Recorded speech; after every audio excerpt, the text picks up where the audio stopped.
drinking until they throw up. They're not drinking 5 margaritas at a party, you know. So it's very different from what the average person in America consumes if they're consuming alcohol. So if you are going to consume alcohol, just make sure it's in moderation. You don't have to completely leave it out of your life, but balance and moderation is the key.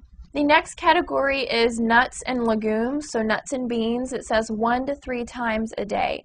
I like that they are emphasizing nuts and beans before they're emphasizing animal protein, because not only are they lower in calories, they're lower in saturated fats, and these are also providing some antioxidants, some healthy oils. So 1 to 3 times a day is going to give you a good amount of protein. It's going to give you a lot of other benefits that saturated fats from animal products are not going to give you. The next category is fish, poultry, and eggs. Now this is, I believe, important to have in your diet on a consistent basis, mainly for the protein content.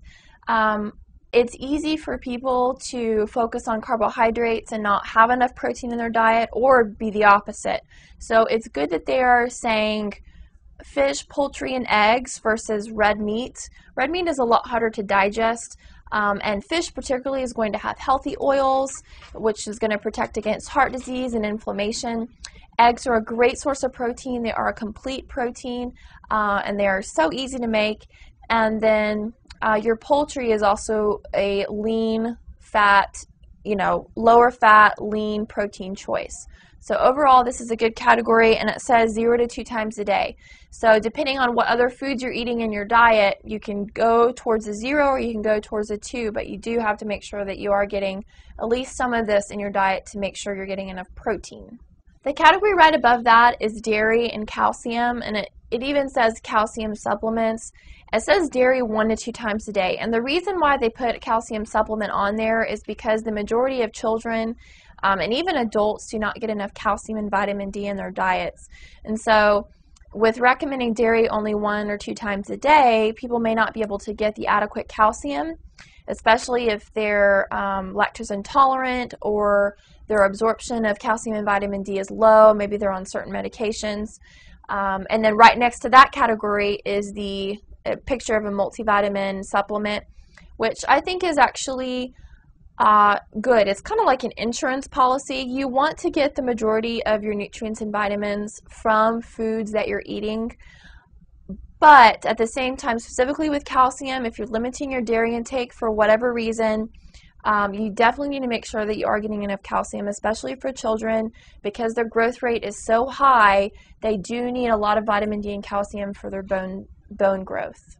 And then the very top of the pyramid, and I like that they actually separate it from the rest of the pyramid and they say use sparingly. And I like that actually red meat is included in this category with the white carbohydrates and the sweets and desserts.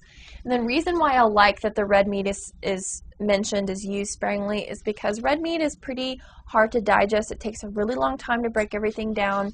It's usually high in saturated fat, so you definitely have to keep that in mind, especially if you have a high risk for cardiovascular disease, if someone in your family has had it, if you yourself have had blockage in your arteries or have had recent bypass surgery or anything like that.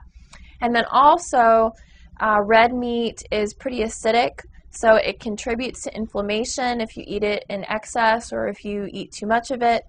So I love that they are emphasizing use sparingly with certain foods that a lot of Americans really overindulge in and eat too much of.